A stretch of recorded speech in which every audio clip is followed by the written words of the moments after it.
Ladies, what am I gonna do with you guys? You're killing me. Come on. How about I set you up on the out on the patio?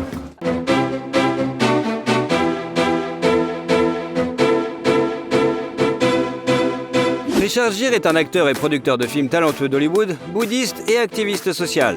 Il est souvent considéré comme chanceux et chouchou de la fortune, mais si l'on y regarde de plus près, on découvre une personnalité d'envergure, un altruiste et un homme qui a cheminé pendant des années vers son propre épanouissement.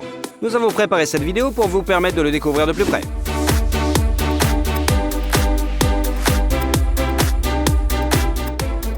Richard Gere, comment vit le chouchou des femmes et où il dépense ses millions?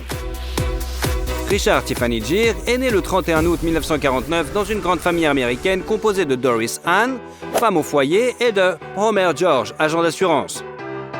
En plus de Richard, qui est né le deuxième, Gere a été élevé avec 5 enfants. Les parents, instruits mais simples, ont réussi à donner à leur enfant une enfance heureuse dans le nord-est de l'État de New York. L'éducation a essayé de donner une harmonie.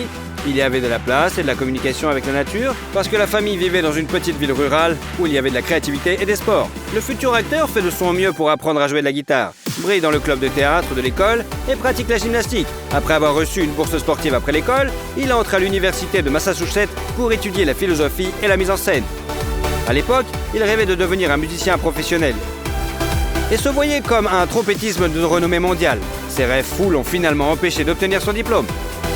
Il est d'abord parti à la recherche d'une opportunité de se réaliser en tant que musicien, puis s'est intéressé au théâtre et a abandonné ses études. S'installant finalement à New York, Richard Gere essaie aux éditions de théâtre et un jour, il a de la chance. En 1975, après une série de personnages mineurs, il obtient le rôle principal dans la pièce Killer Head. Sur scène, il a tout le temps les yeux bandés, jouant un meurtrier condamné à mort, ce qui fait le jeu du jeune acteur.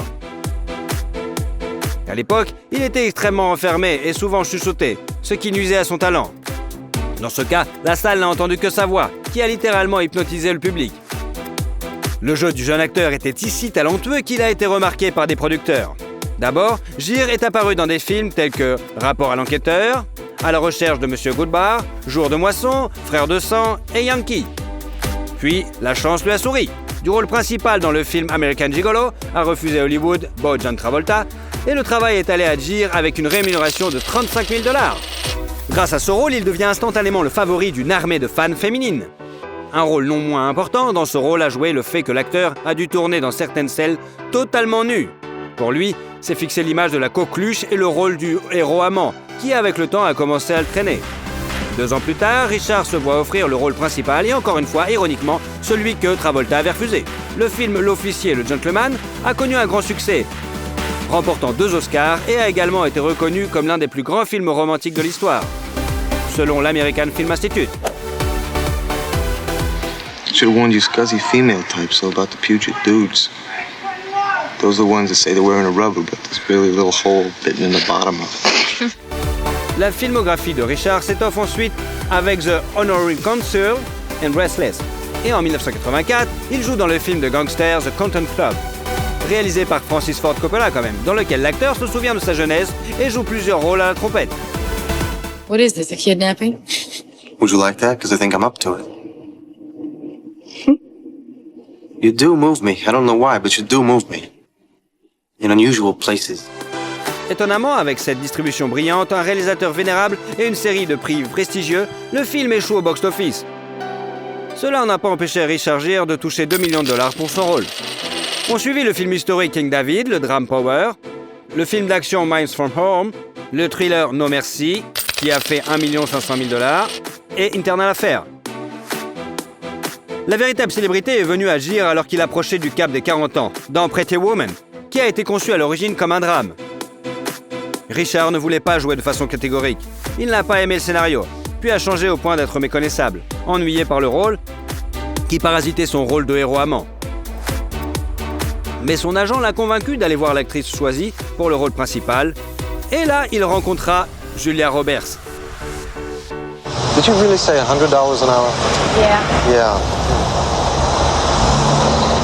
Well, if you don't have any prior engagements, I'd be very pleased if you would accompany me into the hotel. Avec un investissement de 14 millions de dollars dans la production, les recettes mondiales se sont élevées à 463 millions de dollars. Peut-être la raison de la chimie qui s'est créée sur le plateau entre les interprètes des rôles principaux est-elle due au fait que pour obtenir une fin heureuse, les scénaristes ont dû réécrire l'image finale. Au final, ça a été une fin complètement différente, qui a fini sur une fin heureuse et amoureuse. Dans l'histoire originale, l'homme riche poussait la fille hors de la voiture en lui jetant de l'argent. C'est là que le film était censé se terminer. Gere lui-même n'aime pas Pretty Woman pour de nombreuses raisons, et l'a souligné dans des interviews. Il a donc été très heureux de l'offre du maître du cinéma japonais, Akira Kurosawa, qui lui a donné un petit rôle dans le film anti-guerre Rhapsody in August. Sur le plateau, Richard Gere a dû parler en japonais qu'il ne connaissait pas. Les répliques ont été apprises par cœur. Le maestro était très inquiet de ne pas pouvoir payer le travail d'une star hollywoodienne, mais Gere lui a assuré qu'il jouerait gratuitement. Finalement, le réalisateur lui a versé une somme symbolique et a également payé le billet d'avion de Gere et proposé d'acheter un billet pour ses amis, s'ils veulent se rendre au Japon. Son amie, par exemple, était Cindy Crawford, qui était déjà sa femme depuis 1 an. L'un des plus beaux couples de l'époque s'est formé en 1988 et en 1991, le mariage officiel a eu lieu à Las Vegas. La cérémonie était plutôt discrète, il n'y avait que 4 témoins et les bagues que les jeunes mariés ont échangées. Ils les ont fait fabriquer eux-mêmes avec du papier d'aluminium provoquant de bonbons à mâcher. Beaucoup de gens pensent que le mariage à Vegas est un mauvais signe et peut-être qu'il y a eu du vrai là-dedans, car en 1995, le couple a divorcé. Gere et Crawford ont choisi de ne pas faire de cet événement une tragédie ou un spectacle. Tout s'est terminé rapidement et calmement, puis chacun a suivi sa propre voie. Le voyage de Gere à cette époque l'a conduit au Tibet. Il a rencontré le Dalai Lama et a failli devenir moine. Mais l'acteur avait une vie et une énergie qui ne cadraient pas avec ce genre de vie. Dès lors, il sympathise avec le Tibet et éprouve de l'empathie pour lui. Richard a commencé à parler avec passion de la situation critique de la région partout où il pouvait. Lors d'un rassemblement politique, il se déchaîne complètement en promettant de combattre les Chinois seuls si le Tibet n'était pas protégé. Le discours provoque un murmure dans la salle et seule une femme trouve la force de réduire ce pathos à une blague. Il s'agit de l'actrice américaine Carey Lowell, la célèbre Bond girl du film License to Kill. Très vite, Lowell devient la seconde épouse de Gere. En 2000, le couple a eu un fils qu'ils ont nommé d'après le nom de ses grands-pères, Homer. Pendant ce temps, la carrière cinématographique de Richard Gere se développe. Il apparaît dans des films tels que Final Analysis, And the Bond Play On, Mr. Jones, First Night, Red Corner, Primal Fear. Et dans le film détective Somersby et le drame Intersection, où il a reçu 5 à 7 millions de dollars pour ses rôles dans le mélodrame. Et dans le film d'action The Jackal avec Bruce Willis. Cependant, le travail de couple n'a pas si bien fonctionné qu'ils ont juré de ne plus jamais tourner ensemble. Give over, Preston. Who you really looking for? A pro. Calls himself the Jackal. That fella. The mystery man. À propos, Gere aurait pu jouer un rôle majeur dans The Hard, qu'il a refusé pour une raison qu'on ne connaît pas. Après cela, ils ont voulu faire un nouveau film avec Richard Gere et Julia Roberts, qui s'appela Runaway Bride. Le film est un succès, rapportant 300 millions de dollars au box-office et rapportant 13 millions à Gere. Immédiatement après ce film, l'acteur a fait preuve d'un talent dramatique dans le rôle d'un homme riche qui se retrouve impuissant devant la maladie et la mort de sa bien-aimée. C'est le film Automne à New York, avec l'incomparable Winona Ryder dans le rôle de sa compagne. You've got the hiccups. Are you kidding? I would go with you in a heartbeat. You're fabulous. Yeah? But, uh-oh. Oh dear. It must be me. Puis vint le thriller déprimant The Mothman Prophecies et le drame Unfaithful, qui ressemble au rapporté à la banque 30 millions de dollars à l'acteur. Une autre œuvre de Gere a été le mélodrame du début des années Dr. T and the Woman sur le médecin gynécologue. Pour mieux se préparer au rôle, Richard a saisi l'occasion et lorsque sa femme a donné naissance à son fils, il a étudié le travail de la maternité. En 2002, le nom de Richard Gere a de nouveau tonné dans le monde entier. Et la raison en est la sortie du film musical Chicago. I like being awfully good sport. Good, you got that out of your system. Now listen, you mean just one thing to me. You call me when you got $5,000. Ce somptueux chef-d'œuvre policier musical a séduit non seulement le public, mais aussi les experts, qui lui ont attribué 13 nominations aux Oscars quand même. Le BAFTA, Golden Globe et Grammy, qui ont littéralement couvert de récompenses les créateurs et les participants du film. Gere a remporté un Golden Globe du meilleur acteur dans une comédie ou une comédie musicale. À propos, le rôle d'un avocat artistique aurait pu revenir à l'acteur Hugh Jackman, qui l'a refusé, ce qu'il a regretté par la suite. Fait intéressant, l'adaptation de Chicago était censée se dérouler dans les années 70 avec Frank Sinatra, Liza Minnelli et Goldie Hawn dans les rôles principaux. En 2004 sort le remake de la comédie romantique japonaise Shall We Dance, où l'acteur fait vibrer la piste de danse avec Jennifer Lopez et Suzanne Sarandon, avec lesquels il a une relation amoureuse au début des années 80. Beverly, dance with me? I don't know how. Yeah, you do. No, I Yeah, you've been dancing with me for 19 years. L'acteur a passé les années suivantes dans des films qui n'ont pas suscité beaucoup d'éloges. Be Season, The Walks, The Flock, I'm Not There, The Hunting Party, 1920. L'acteur n'a redécollé qu'en 2009, lorsqu'il a joué dans le film incroyablement émouvant, gentil et triste sur le chien Hachi. All right, come on. Okay, it's all right. Let's see your private home, all right? Go. Stay. Go home. Go on. Alors que les spectateurs sentimentaux du monde entier n'ont pas eu le temps de changer leur mouchoir, ce film a rapporté 50 millions de dollars dans le monde. Après le film biographique Amelia, les polars Brooklyn's Finest, The Double, ainsi qu'un documentaire sur un professeur bouddhiste Diamond Monde, sort le film Arbitrage, dans lequel Gere incarne à nouveau Suzanne Sarandon. Favorite teacher was Mr. James. Mr. James said, world events all revolve around 5 things. M-O-N-E-Y. Was this freshman econ? That was a 5th grade econ.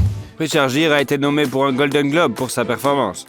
En 2013, le mariage de Gere et Carey Lowell s'est effondré lorsque la femme a découvert que son mari avait une liaison en cachette avec une présentatrice de télévision d'origine indienne. Cette fois, la rupture a été une épreuve difficile pour Richard, sa femme s'en prenant à lui avec des accusations et des demandes financières draconiennes. Mais l'homme ne tarde pas à rencontrer un nouvel amour. À l'époque, l'acteur avait déjà 2 mariages ratés et une série de romances plus ou moins graves. Sa passion a été diverses reprises. Uma Thurman, Kim Basinger, Priscilla Presley, Barbara Streisand, Diana Ross et une douzaine de beautés d'Hollywood. Mais il semble que Gere ait désormais mis un terme à sa quête. Lors de l'un des festivals du film, il a rencontré Alejandra Silva, une journaliste et la fille d'un ancien manager du club de football Real Madrid. La différence d'âge de 34 ans n'a rien gêné le renard argenté d'âge mûr, comme l'on le surnomme à Hollywood, pour son refus catégorique de se teindre une magnifique chevelure grise. Et 3 ans plus tard, il a conduit son élu à l'hôtel. La modeste célébration a eu lieu en 2018 à New York et a réuni qu'un cercle d'amis les plus proches du couple. 1 an plus tard, ils ont eu un fils ensemble, Alexander. Et en 2020, un autre héritier est né dont le nom n'a pas été révélé encore. Désormais, l'acteur peut se permettre de ne pas penser au cachet et de choisir un travail uniquement à son goût. Récemment, sa filmographie apparaît de plus en plus dans les œuvres d'auteur et de cinéma à petit budget. Il s'agit notamment du film d'anthologie Movie 43, des drames The Out of Mind, The Benefactor, Borman, The Moderator Rise and Tragic Fall of New York Phaser et Thrill Christ, The Second Best Exotic Marigold Daughter, The Diner and Mother Ferguson. En janvier 2023, une comédie avec l'acteur Maybe I Do est sortie. La fortune de Richard Gere est estimée à 120 millions de dollars, ce qui en fait l'un des acteurs les plus riches. Il y a des contrats publicitaires avec la marque de voiture italienne Lancia, le système de paiement Visa, la marque de boissons gazeuses Orangina et bien d'autres. Il a investi dans un petit hôtel de luxe, le Bedford Post Inn, qui est situé dans la banlieue de New York. L'hôtel propose à ses clients des séances de méditation, de yoga et de délicieux plats préparés à partir de produits biologiques provenant de sa propre ferme. Gere lui-même et sa famille vivent dans le spacieux manoir situé à 1 heure de route de Manhattan. Il a dépensé 10 millions de dollars pour rénover en 2020. La surface habitable totale est de 800 mètres carrés avec 7 chambres confortables, des salons et une cave à vin, bien sûr. Le couple a également opté pour l'achat d'une parcelle vacante avec une piscine dans la cour voisine pour étendre son terrain à 14 hectares. Les experts estiment la valeur de l'opération à environ 700 000 €. Richard a été propriétaire d'une autre résidence à Palm Bridge pendant près de 35 ans, jusqu'en 2022. Après l'avoir achetée pour 1,5 million de dollars, la maison a été vendue pour 24 millions de dollars. La charmante et spacieuse villa de style colonial fait plus de 1000 mètres carrés avec une piscine et un accès à l'étang. Cette transaction n'est pas la seule que Gere a réalisée à profit. Par exemple, il a vendu sa maison de luxe dans le sud d'Hampton pour 36 millions de dollars. alors qu'il lui avait lui-même acheté en 2006 pour seulement 6,5 millions de dollars. Richard Gere possède également des biens immobiliers urbains. Depuis 2016, il possède un appartement dans le quartier de Gramercy Park à New York pour un peu plus de 2 millions de dollars. L'appartement se compose de 2 chambres et d'un salon que l'acteur a rénové et meublé à sa guise. On sait que son ami l'acteur et présentateur de télévision Jimmy Fallon l'a persuadé de faire cet achat. Avant 2011, Gere avait un autre appartement qu'il possédait pendant plus de 20 ans et vendu pour 2,6 millions de dollars. Maintenant, l'appartement spacieux et lumineux peut être loué à n'importe qui pour 20 000 dollars par mois. Richard Gere est un bouddhiste convaincu et un croyant de toujours. C'est un combattant acharné de la justice et un participant du rétablissement de la paix. Outre son combat pour la liberté du Tibet, qui lui a valu une interdiction à vie d'entrer en Chine, il a également travaillé sur les questions d'environnement, de santé et de droits de l'homme et a soutenu de nombreuses missions humanitaires internationales. L'actualité l'a également mis en colère. Il a même vendu l'une de ses voitures aux enchères pour en reverser le produit à des organisations caritatives aidant les victimes de la guerre en Ukraine. En 1999, le cabriolet Jaguar XK8 est passé sous le marteau pour 31 000 dollars. Cette belle voiture a une transmission automatique à 5 vitesses et un moteur de 4 litres de cylindrée. Au moment de la vente, le kilométrage était de 50 000 km. Normalement, l'acteur a été vu au volant d'une Audi RS6. À son âge, Richard Gere avait tout ce dont on pouvait rêver. 3 fils, une femme aimée et aimante, la gloire et la fortune. La théorie selon laquelle le bien revient toujours au bien semble être directement confirmée dans son parcours de vie. Sa devise, arrêtez de vous considérer comme quelque chose de secondaire, mangez de la bonne nourriture, marchez au soleil, sautez dans l'océan, partagez la précieuse vérité que vous avez sur le cœur. Soyez gentil, soyez bizarre, il n'y a pas de temps pour le reste.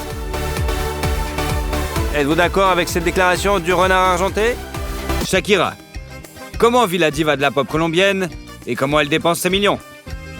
Shakira Isabel Mebarak Ripoll est née le 2 février 1977 dans la ville colombienne de Barranquilla, dans une famille aisée. Le père de la future diva de la pop, William, est de nationalité libanaise et sa mère, Nidia, a des racines espagnoles et italiennes. La future star est le seul enfant commun de la famille. Elle a également 8 demi-frères et sœurs issus des précédents mariages de son père. Shakira a grandi en étant très intelligente. À 1 an et demi, elle connaissait déjà l'alphabet, à 3 ans, elle savait lire et écrire, et à 4 ans, elle était tout à fait prête pour l'école. Les parents, fiers des résultats de leur fille, ont décidé d'annoncer ses capacités uniques aux spécialistes qui, après plusieurs études, ont conclu que la jeune fille était un enfant prodige. Pour l'avenir, il faut savoir que le QI de Shakira est actuellement de 140, ce qui est un indicateur de génie et un record parmi les stars mondiales de la musique pop. Elle parle également 6 langues. Le père de notre héroïne était propriétaire d'une bijouterie et pendant son temps libre, il écrivait des histoires. Shakira a hérité de son talent. À l'âge de 4 ans, elle a écrit son premier poème et à 7 ans, elle lui a demandé de lui acheter une machine à écrire.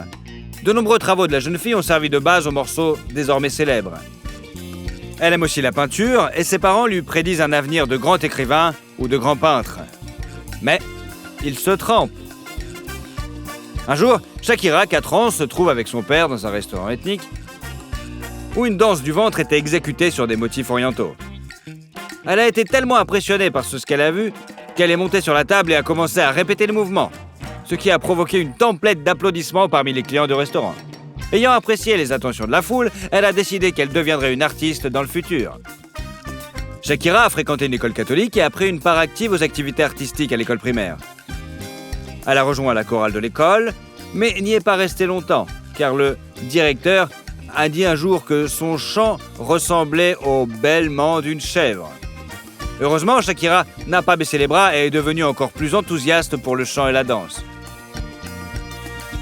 À l'âge de 8 ans, la jeune fille a écrit sa première chanson, Your Dark Glasses, qu'elle a dédiée à son père, qui a porté des lunettes noires pendant des années pour cacher son chagrin après la mort de son fils aîné. Il convient de noter que William est un père merveilleux qui ne ménage ni son temps ni son argent pour élever ses enfants. Cependant, pour que Shakira apprenne à apprécier ce qu'elle a, l'homme l'a un jour emmenée dans un parc local pour lui montrer comment les enfants orphelins y vivent. Ce qu'elle a vu est resté dans sa mémoire et elle a décidé que lorsqu'elle serait célèbre, elle aiderait les nécessiteux. Elle a tenu parole, mais on en reparlera plus tard. À l'âge de 10 ans, Shakira a remporté le concours de talent Cinderella of the Atlantic. Après quoi, elle a été invitée de divers événements dans sa ville natale, où elle a obtenu sa première reconnaissance publique. Lors de l'un des concours, son talent a été repéré par le producteur de théâtre Monica Arisa, qui a décidé de promouvoir le jeune talent. Monica a organisé des auditions pour la jeune fille et l'une d'elles a été couronnée de succès. La branche colombienne de Sony Music a signé un contrat avec Shakira. Le premier album de la chanteuse, intitulé Magia, est sorti en 1991 et se composait de 9 titres, écrits par Shakira. Bien que l'album n'ait pas connu de succès commercial, la chanteuse a gagné en popularité dans son pays d'origine. La jeune fille est tombée amoureuse pour la première fois. Le garçon d'à côté, Oscar Prado, devient son fiancé. Mais après quelques années, les sentiments s'estompent progressivement. En février 1993, Shakira a représenté la Colombie au Festival de musique chilien, où elle a remporté la 3e place. Fait intéressant, l'un des membres du jury était Ricky Martin. Il avait que 20 ans et il a donné son vote à notre héroïne. En mars de la même année sort le 2e album de la chanteuse, Peligro, qui s'avère être un échec commercial, tout comme le précédent. À ce moment-là, la jeune fille est déçue d'elle-même et décide de faire une pause dans sa carrière musicale pour terminer ses études.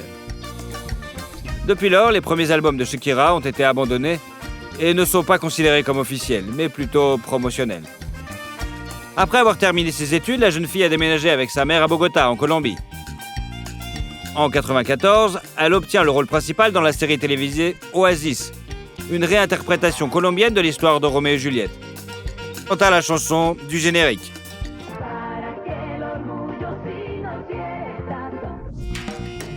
À propos, ce n'est pas la première apparition de Shakira à l'écran. Elle a déjà eu de petits rôles dans diverses séries télévisées. Sony envisage alors de résilier le contrat de la chanteuse. Mais c'est à ce moment-là qu'elle présente la chanson Donde estás con razón, qui est devenue un succès instantané.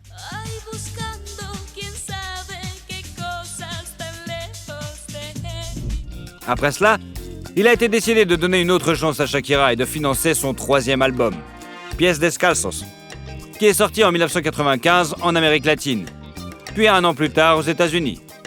L'album atteint instantanément le sommet des charts et se vend à plus de 5 millions d'exemplaires. Il comprend 11 chansons, dont le single Estoy aquí.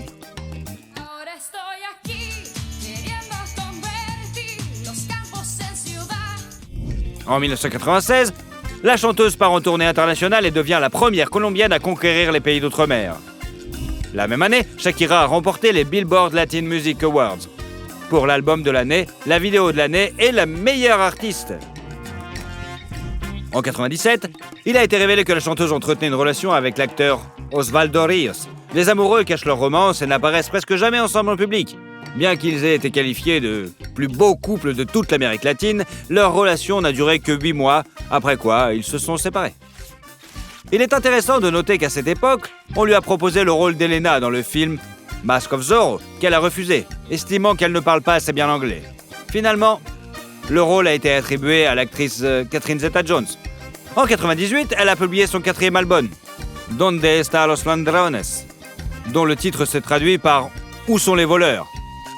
Ce terme a été inventé après un incident à l'aéroport, lorsque des personnes non identifiées ont volé la plupart des affaires de Shakira, y compris les paroles des nouvelles chansons, l'obligeant à reprendre l'album à zéro. L'album a atteint la 131e place au Billboard et a occupé la première place du classement des albums hispaniques américains pendant 11 semaines. Parmi les 11 titres, Ciega Sordomuda est devenu le plus populaire, surtout parmi les filles qui ont commencé à imiter le style de Shakira en se tressant les cheveux de la même façon.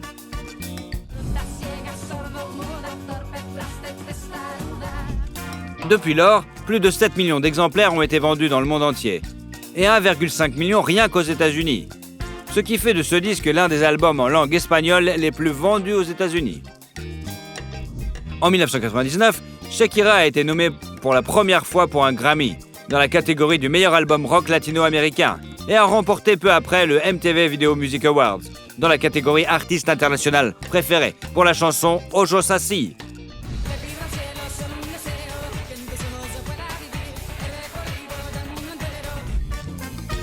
Avec cette même chanson, la diva de la pop s'est produite aux Latin Grammy Awards, où elle a été nommée dans 5 catégories, dont 2 qu'elle a remportées. À cette époque, non seulement sa carrière musicale prend de l'ampleur, mais aussi sa vie privée. En 2000, la jeune fille a commencé à fréquenter un avocat, Antonio de la Rúa, le fils du président argentin de l'époque. Il est devenu non seulement l'amant de la chanteuse, mais aussi son directeur commercial. En 2001, Shakira a sorti un album live enregistré lors de sa présentation sur MTV Unplugged, qui s'est vendu à 5 millions d'exemplaires.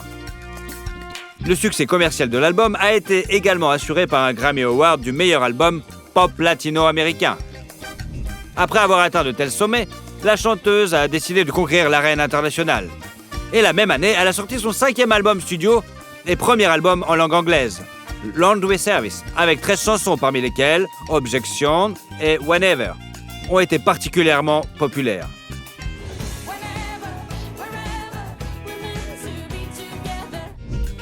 Ce dernier a atteint la 6e place du Hot 100 américain et non seulement rendu Shakira célèbre dans le monde entier, mais également devenu sa marque de fabrique. De nombreux fans de la chanteuse n'étaient pas heureux que leur chanteuse bien-aimée ait troqué ses airs folkloriques authentiques pour de la musique pop américaine. Néanmoins, l'album a remporté de nombreux prix. Et avec des ventes de plus de 20 millions d'exemplaires, est devenu le plus grand succès de sa carrière, et le reste encore jusqu'à aujourd'hui. À la fin 2002, la chanteuse a effectué une tournée internationale de 6 mois, au cours de laquelle elle a donné plus de 60 concerts dans le monde entier, et a réussi à gagner environ 72 millions de dollars. La tournée s'est terminée par la sortie de l'album live de 10 titres Live and Off the Record qui a atteint la première place du classement des meilleures vidéos musicales aux États-Unis en 2004. En 2005, Shakira a sorti son 6e album, Fiación Oral, volume 1, en espagnol. L'album est devenu 11 fois platine et a remporté 15 prix, dont un autre Grammy. Il est également devenu un succès commercial. Au Mexique, par exemple, tous les exemplaires du disque ont été vendus dès le premier jour. Parmi les 12 chansons de l'album, la plus réussie est le duo passionné avec le chanteur espagnol Alejandro Sanz, La Tortura.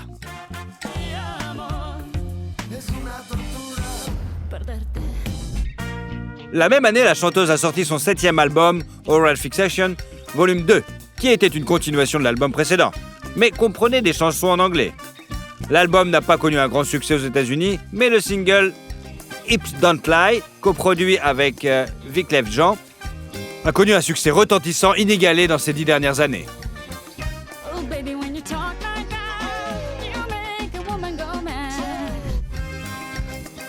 En 2006, Shakira a entamé une tournée d'1 an, la plus longue et la plus importante de sa carrière. Avec 116 spectacles dans 37 pays. En 2007, elle a réalisé un duo avec Beyoncé dans le classement Billboard Hot 100 avec Beautiful Liar, faisant passer le single de la 94e place à la 3e place, le plus haut classement qu'elle ait jamais atteint.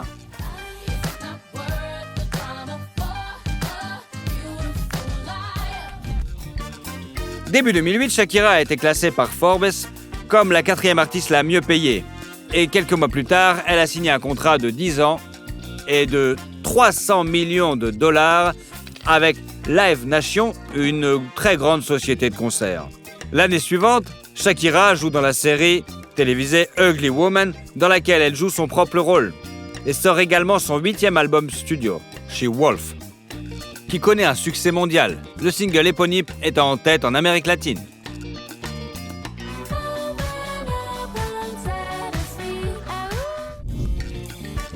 Au même moment, il est apparu que tout n'allait pas pour le mieux dans la vie privée de la chanteuse. Et après 11 ans de relation, elle s'est séparée d'Antonio par consentement mutuel. Pendant cette période, le couple ne s'est jamais officiellement marié. Dans de nombreuses interviews, la jeune fille a déclaré à plusieurs reprises qu'un tampon dans le passeport n'était pas très important pour elle. Cependant, selon certains rapports, Shakira n'était pas satisfaite de l'accord prénuptial que le père de son amant lui a demandé de signer. Les craintes n'étaient pas infondées puisque quelques années après la rupture, Antonio a intenté un procès à l'artiste, lui réclamant une compensation de 100 millions de dollars pour sa contribution à sa carrière musicale. Heureusement, le tribunal a rejeté la plainte de l'ex-petite amie de la diva de la pop. En 2010, l'artiste a lancé sa propre ligne de parfum avec 3 fragrances. S by Shakira, Dance et Love Rock. La même année, la Colombienne a eu l'honneur d'enregistrer la chanson officielle de la Coupe du Monde de la FIFA, qui s'est déroulée en Afrique du Sud. Le titre Groovy Waka Waka est un succès et a atteint le top 20 des classements mondiaux.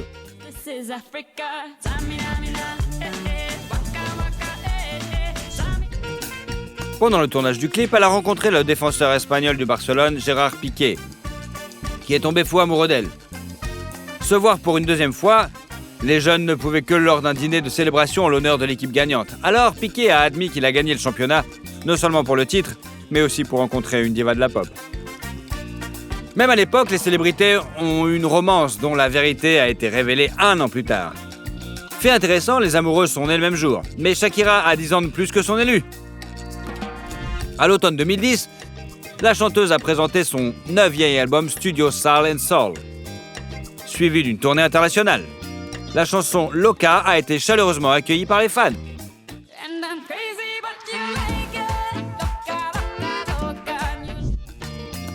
En 2012, notre héroïne a participé à l'émission américaine The Voice, remplaçant Christina Aguilera dans le fauteuil du mentor. Avec l'apparition de Shakira, l'audience de l'émission a considérablement augmenté et la diva de la pop a elle-même gagné 12 millions de dollars pour sa participation à l'émission. Pendant ce temps, sa relation avec Piqué a pris la vitesse supérieure. En 2012, Shakira s'installe avec son amoureux à Barcelone et 1 an plus tard, elle donne naissance à un fils, Milan. La vie de famille a modifié la carrière musicale de la jeune fille. En raison de la naissance d'un enfant, la sortie de son 10e album intitulé Shakira, sur lequel elle a commencé à travailler en 2011, a été reportée à 2014. Une des chansons de l'album a été retravaillée pour la Coupe du Monde. Et le titre La La La La, chanté avec Carlinhos Brown, est devenu le 2e thème musical de la Coupe du Monde.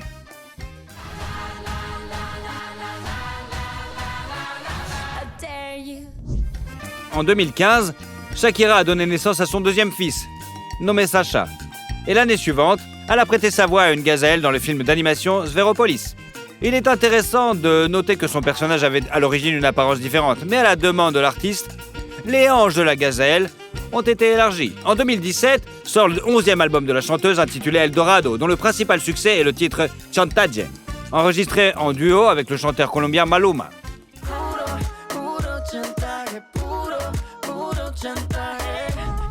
Ce disque a valu à Shakira son 3e Grammy Awards, faisant d'elle la seule artiste latino-américaine à réaliser cet exploit. En 2018, la chanteuse entame une tournée mondiale. Et en 2020, elle se produit aux côtés de Jennifer Lopez à la mi-temps de la finale de la National Football League américaine, suivie en direction par 103 millions de personnes. Aujourd'hui, la chanteuse continue à faire de la musique et travaille sur son prochain album. En 2022, elle a dévoilé le single Don't You Worry, une collaboration avec les Black Eyed Peas et David Guetta.